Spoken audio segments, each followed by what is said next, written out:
Pulls back and your mind goes to work immediately. What did I do? Did I say too much? Was I too available? Did I come across as needy? Did he meet someone else? Is he losing interest? You replay the last conversation, the last few days, looking for the moment you think you broke something.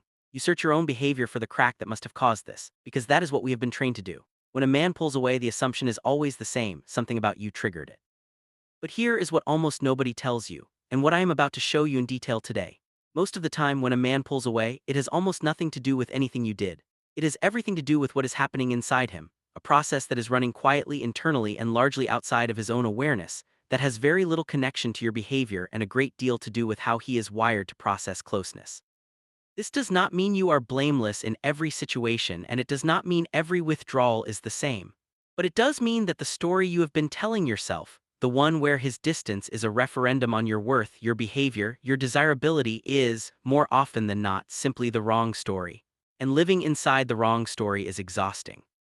It keeps you anxious, it keeps you self-monitoring, it keeps you shrinking yourself to avoid triggering something that was never about you in the first place. By the end of this video, you are going to understand the actual mechanism behind male withdrawal, what is really happening when he pulls away, why it has so little to do with you, and what you can do instead of spiraling into self-blame every time it happens. The myth goes like this: a man who is truly interested never pulls away.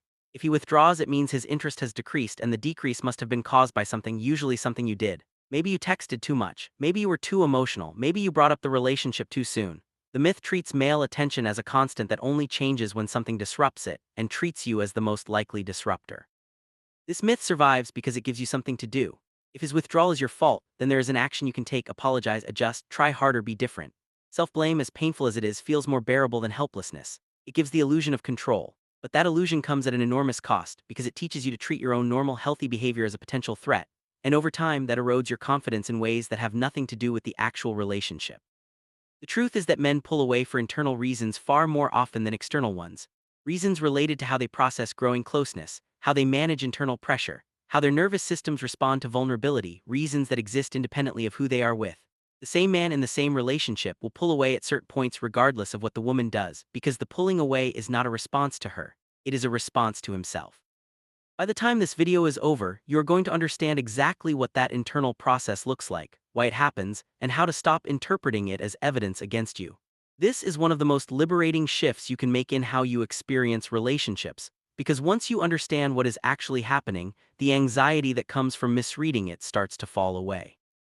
I want to introduce you to what I call the internal pressure valve. This is the framework that explains why men pull away even when nothing has gone wrong, and sometimes especially when nothing has gone wrong, when things are going unusually well. Here is how it works. For many men, emotional closeness functions like pressure building inside a sealed container. As a relationship deepens, as intimacy increases, as vulnerability increases, as the stakes of the relationship increase, internal pressure builds. This pressure is not necessarily negative. It often comes from positive feelings: growing attachment, growing investment, the dawning realization that this relationship matters and therefore has the power to hurt. But pressure, regardless of its source, eventually needs release, and for many men, the release valve is distance. Withdrawal is not the relationship breaking down. It is the pressure being released so the system does not feel like it is going to overheat. This is fundamentally different from a man losing interest. A man who is losing interest withdraws and stays withdrawn. The distance is permanent because the investment that was creating closeness has genuinely decreased. A man whose internal pressure valve is releasing withdraws temporarily and then returns, often with renewed presence, because the distance was never about the relationship's value. It was about managing the internal experience of that value. The internal pressure valve operates through three specific mechanisms. Understanding these three mechanisms is going to completely change how you read a man's silence, because you are going to start seeing it not as a message being sent to you, but as a process happening inside him that simply has nothing to do with you at all. Let me make this concrete with a story. Imagine a man named Daniel. Daniel has been seeing a woman for about 2 months, and things have been going better than he expected. He finds himself thinking about her during the day. He catches himself smiling at his phone. He has started imagining what the next few months might look like with her, and then almost overnight he goes quiet. He takes longer to respond. He seems slightly less present when they are together. The woman he is seeing notices immediately and assumes the obvious: something changed, she must have done something, the good thing is ending. But here is what was actually happening inside Daniel. The growing closeness he was feeling triggered something he was not consciously prepared for: a flood of internal questions about what this relationship might mean, what it might require of him, whether he is ready for it, whether he is capable of being what she might need. None of this was about her. It was about the sheer scale of what he was beginning to feel and his nervous system's response to that scale. The withdrawal was not a message to her. It was Daniel, internally, trying to regain his footing in the face of something that mattered more than he had expected it to. A week later, Daniel was back, more present than before, in fact, because he had moved through the internal process and arrived somewhere more settled.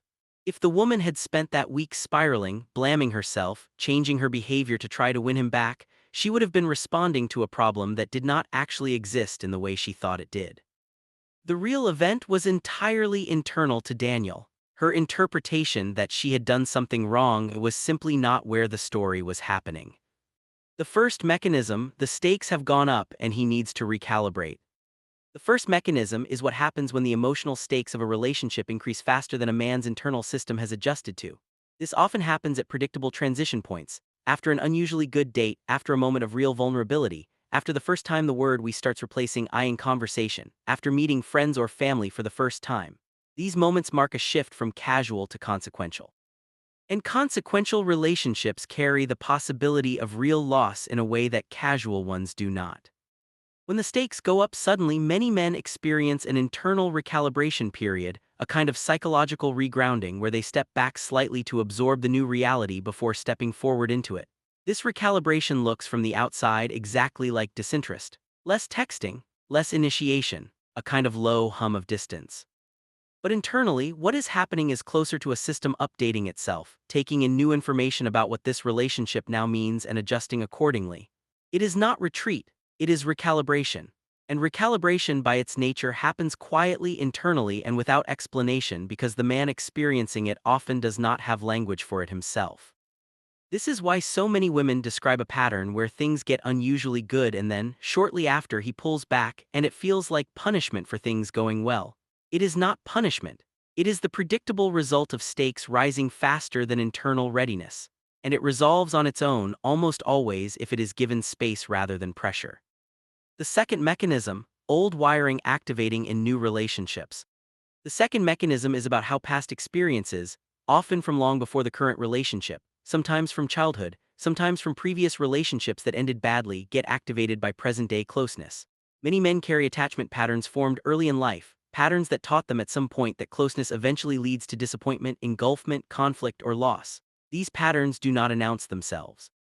They operate quietly in the background and they activate automatically whenever a relationship starts to resemble the conditions that originally created them, usually, simply, real intimacy.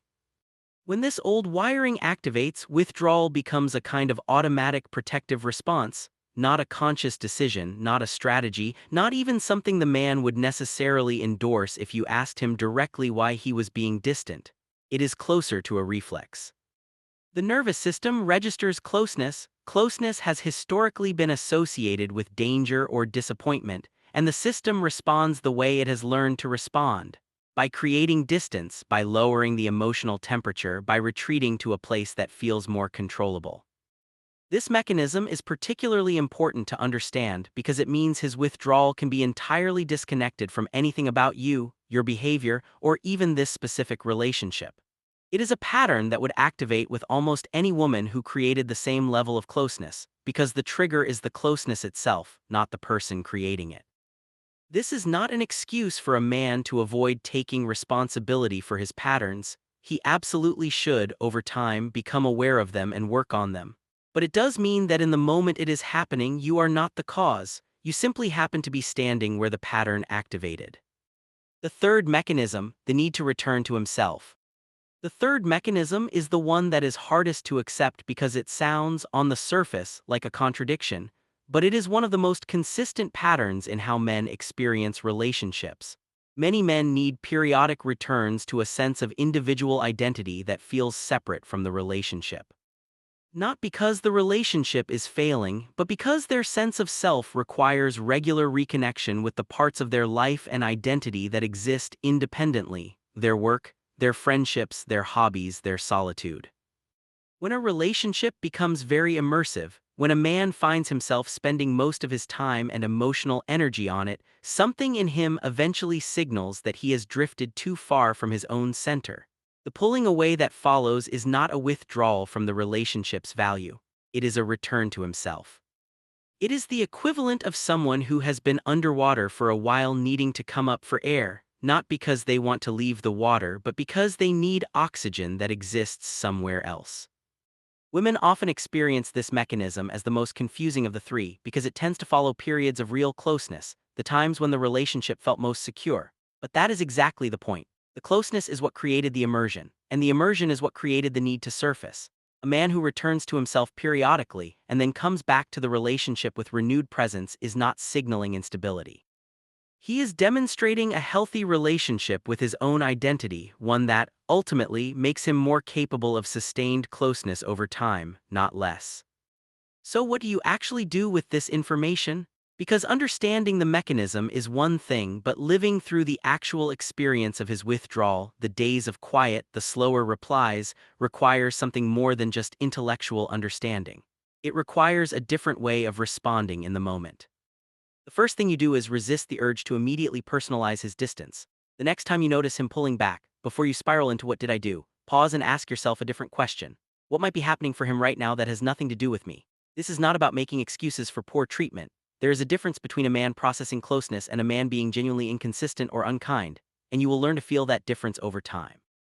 But in the early moment of noticing distance, replacing self-blame with curiosity about his internal experience interrupts the spiral before it gains momentum. The second thing is to give the pressure valve room to release without flooding it with your own anxiety. When a man is in the middle of an internal recalibration, the worst thing you can do, for both of you, is to respond to his distance with increased pursuit. Extra texts, requests for reassurance, questions about where things stand. This does not speed up his process. It often slows it down because now he has to manage your anxiety on top of whatever he was already processing internally. Giving him space is not passive. It is one of the most active things you can do because it allows the natural cycle to complete itself rather than getting tangled in additional layers of tension. The third thing, and this is the mindset shift, is to stop treating his withdrawal as data about your worth and start treating it as data about his process. Your worth is not contingent on whether a man is currently in a phase of closeness or a phase of recalibration. Those phases are about him, about his wiring, his history, his relationship with his own identity. You can be exactly the same, warm, consistent, genuinely yourself through both phases because your value does not fluctuate with his internal weather. The moment you stop tying your sense of self to his proximity is the moment his cycles stop having power over your peace.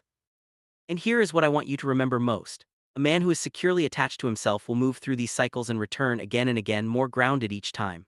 A man who is not securely attached to himself may use these cycles to disappear permanently, and if that happens, it still was not caused by you. It was simply revealed by the same process. Either way, your job was never to manage his internal weather. It was only ever to know your own.